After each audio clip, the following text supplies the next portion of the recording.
La liberté. Luc, ça vient tout juste de paraître. Ouais. Je sais même pas. On est peut-être les premiers sur la nouvelle. Hein? C'est quand même fou. Cube 99.5, vous l'aurez entendu ici. Avant tout, les documents Epstein viennent Constamment tout juste, branché. constamment branchés. Écoute, il y a pas un jour ne passe sans que nous ayons, sans que nous fassions... Ouais. Sans que nous ébranlions les colonnes du temple, mesdames et messieurs. Ouais, Voilà. c'est ça. Bon, OK, je me calme. Les dossiers Epstein, les fichiers du dossier Epstein viennent tout juste d'être déposés sur le site du département de la justice. Bon, ils n'ont pas été en mesure de tout divulguer, apparemment. Ouais. Dis-nous, là, justement, qu'est-ce qu'il en est. Je l'apprends là, à l'instant, Luc. Voilà, ben écoute, j'ai reçu probablement la même alerte que toi. Puis, pour une fois, Truth Social l'a annoncé en même temps que tout le monde. Donc, souvent, le réseau social de Donald Trump est en retard même dans les publications du président. Cette fois-là, donc, ça faisait partie de la suite d'alerte que j'ai reçue. Maintenant, pas plus tard qu'il y a quelques heures, les démocrates menaçaient déjà de poursuivre le département de la justice parce que si on va avoir accès, si on a accès, c'est en ligne sur le département de la justice, sur le site, du département de la justice, on sait que nous n'avons pas tout. Donc, les démocrates ont dit, vous ne vous êtes pas conformés, hein, vous êtes tenus par la loi de tout produire. Puis, on a confirmé ce dont on a discuté hier, ce dont on se doutait depuis déjà une semaine ou deux. C'est, le département de la justice dit, ça nous est impossible de traiter tout ça.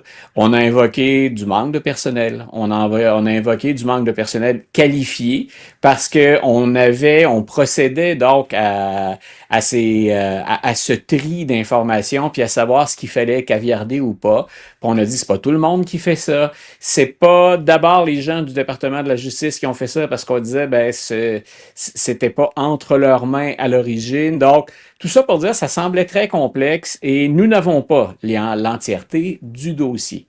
Maintenant que c'est en ligne, je me suis amusé ce matin. C'est à la fois sérieux et à la fois amusé, mais ça, c'est l'historien en moi ou le gars qui a déjà fait de la recherche ou qui a des collègues qui font encore de la recherche. Le site Politico a dit, écoutez, ça va arriver aujourd'hui. On ne savait pas encore à quelle heure ça allait être divulgué. Mais on a dit, voici ce qu'on vous conseille. 5 grands conseils à propos des dossiers Epstein qui vont apparaître éventuellement.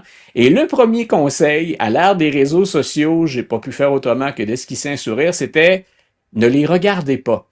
Et c'est pas ne les regardez pas parce qu'on veut pas que vous ayez la vérité, c'était êtes-vous outillé pour bien comprendre, bien analyser, bien interpréter tout ce qui va paraître pêle-mêle, parce qu'on a de tout là-dedans. Ouais. On a des documents du FBI, on a des courriels, on a des photographies. Évidemment, ouais. Voilà.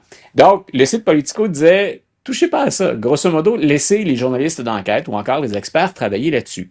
On se doute bien que ce ne sera pas aussi simple que ça ou que les gens ne vont pas se retenir d'aller voir et je comprends l'intérêt pour les documents. Donc, on disait, ben, si vous y allez, grosso modo, tenez compte de 2 ou 3 choses. D'abord, ce dont on parlait hier. Il y a fort à parier qu'on va tomber sur des documents qui ne seront pas, dans le jargon et de façon polie, très chic. Mais on a dit tout ce qui est sale ou tout ce qui est indécent n'est pas forcément illégal. D'ailleurs, souvent, ça ne sera pas illégal. Donc, attendez avant de tirer des conclusions.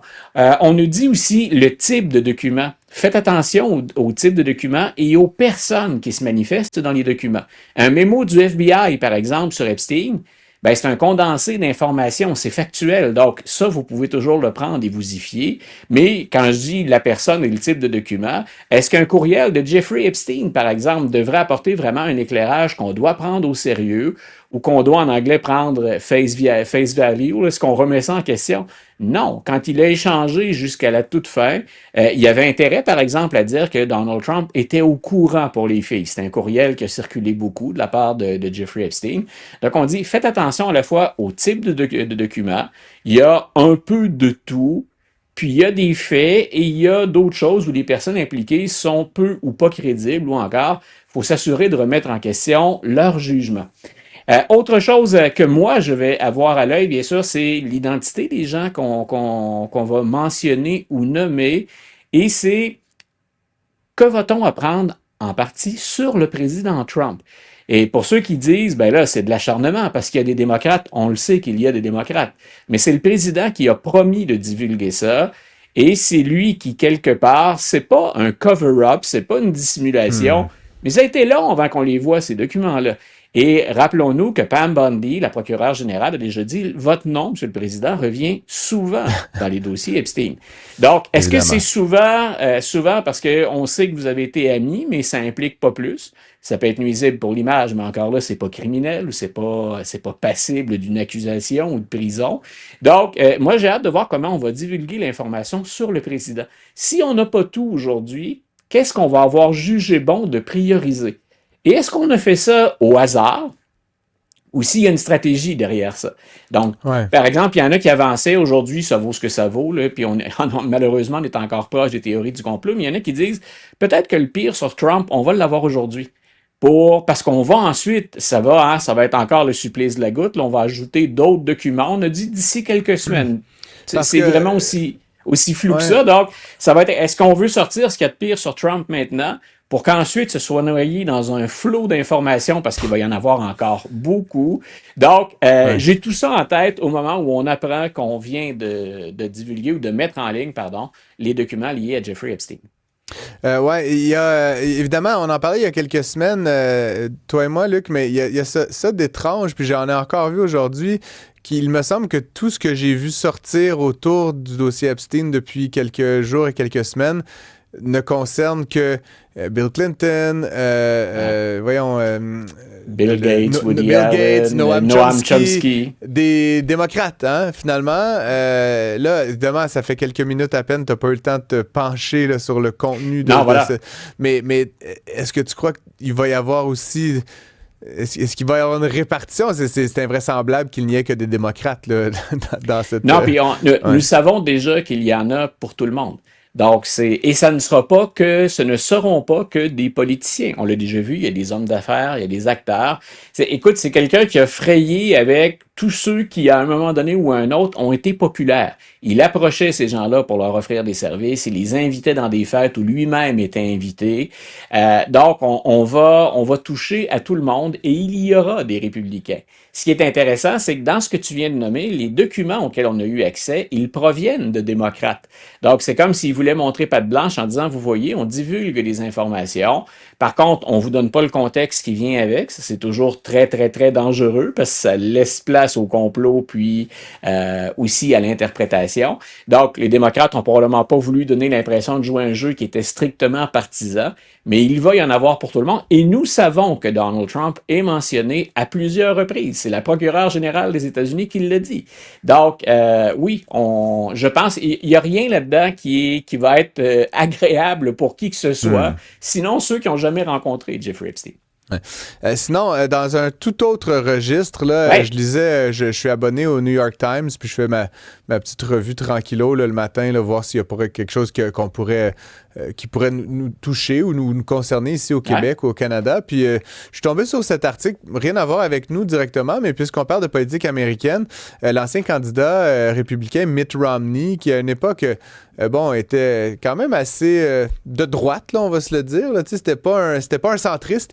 A publié un texte aujourd'hui, là, un essai, comme disent les Américains, où il dit taxer les riches comme moi. Il en appelle essentiellement à ce que l'État augmente les impôts sur les riches. Drôle de posture, il me semble. Est-ce que tu peux un peu nous expliquer dans quel contexte là, il fait cette sortie-là, Mitt Romney? Ah, c'est drôlement intéressant. J'ai bien aimé ce texte-là. Puis je suis content qu'on en parle tous les deux. Tes compétences d'économiste et mon savoir en politique américaine, puis en histoire également, ce qui était ma qualification première. Je me disais, on a un bon mélange pour en discuter tous les deux. Donc, Mitt Romney dit finalement, écoutez, la situation aux États-Unis a changé et j'ai changé mon fusil d'épaule. J'ai changé d'opinion avec le temps. Cela dit, ça demeure Mitt Romney un républicain pré-Donald Trump. Il faut rappeler qu'il a été gouverneur du Massachusetts et que si au Massachusetts, on avait des soins de santé accessibles à un grand nombre, c'est parce que Mitt Romney a été le gouverneur. Donc, il n'est pas un républicain à droite, oui, en termes de gestion de l'économie, mais c'est pas à droite au sens Donald Trump ou au sens, entre guillemets, MAGA ou même néoconservateur actuellement. Et ce qu'il dit, lui, c'est, il regarde la société américaine actuelle, il regarde l'importance du déficit américain, puis il dit, j'ai toujours pensé que taxer les riches, ou en tout cas taxer au-delà d'un certain revenu annuel, c'était pas productif. Puis il dit maintenant, je pense que c'est le temps qu'on mette l'épaule à la roue. Donc, il dit dans la situation actuelle, sortons de ce qui est traditionnellement, là, puis c'est un peu caricatural, mais il dit, habituellement, les républicains veulent couper, puis les démocrates veulent taxer. Puis il dit, ben, malheureusement, là où on en est présentement, il faut faire les deux. Et je serais prêt à faire les deux, incluant moi et les gens qui ont mes revenus ou mes avoirs, investir plus dans la relance du pays. Et il parle carrément des milliardaires. On n'est pas à 1 ou 2 millions de dollars près là, dans le cas de Mitt Romney. Non, voilà, on parle d'une fortune très importante. Et il a donné l'exemple, j'ai trouvé ça très intéressant. Il a dit, prenons un gars comme Elon Musk. Puis là, il invente des chiffres. Il ne dit pas ce sont les avoirs ou la façon dont Elon Musk a fonctionné, mais il dit, Elon Musk est immensément riche. Imaginons qu'il ait eu 1 milliard de dollars et qu'il ait ensuite acheté Tesla ou qu'il ait acheté une compagnie, peu importe laquelle, et que sa fortune monte à 500 milliards. Ben, il dit, s'il ne vend pas d'ici à sa mort, il n'aura jamais payé un sou d'impôt sur son gain en capital. Donc, et il dit, ça pourrait même, en vertu des lois actuelles, être transmis à ses héritiers et il n'y aurait pas non plus d'imposition. Donc, il dit, au-delà d'un certain seuil, là, on peut aller jusqu'à 24% de taxation pour des gens qui sont riches et qui déclarent les revenus. Mais il dit, on a certaines procédures, on a ce qu'on appelle les loopholes, certains échappatoires qui permettent à des milliardaires de ne jamais verser un sou en impôts. Et il dit, c'est là quelque part où je débarque du train, c'est là où je mets le pied à terre. Je pense qu'on peut avoir une économie qui est saine, puis qui demeure productive, qui demeure positive, tout en demandant aux plus riches de contribuer un peu. Et ça détonne un peu du discours qu'il tenait, parce qu'il référait lui-même dans l'article du New York Times à 2012. Mais il dit, nous sommes rendus, on n'est plus en 2012 non plus. Il dit, je regarde le déficit, puis je déplore que démocrates et républicains jouent la même carte que d'habitude, alors qu'on est au bord du précipice. Luc, c'est toujours un plaisir d'échanger avec toi et j'anime en partie parce que ça me donne l'occasion de jaser 15 minutes par jour avec mon ami Luc Laliberté. Donc, je voulais te remercier d'avoir été là tous les jours cette semaine. On se prendra un petit café pendant les fêtes. Sinon, je te souhaite évidemment une très belle fin d'année avec ta famille. Puis on se retrouve en 2026 là, pour de nouvelles aventures. Écoute, la même chose à tes proches, à toi. C'est toujours un plaisir de te retrouver. Finir l'année avec toi, c'est un beau cadeau qu'on m'offrait. Puis à l'équipe et à nos auditeurs, les meilleures fêtes possibles. Joyeuses fêtes, Luc. La santé pour tout le monde. Yes, la santé mentale surtout dans le dossier américain. Merci à tous, à toi surtout Luc Miette.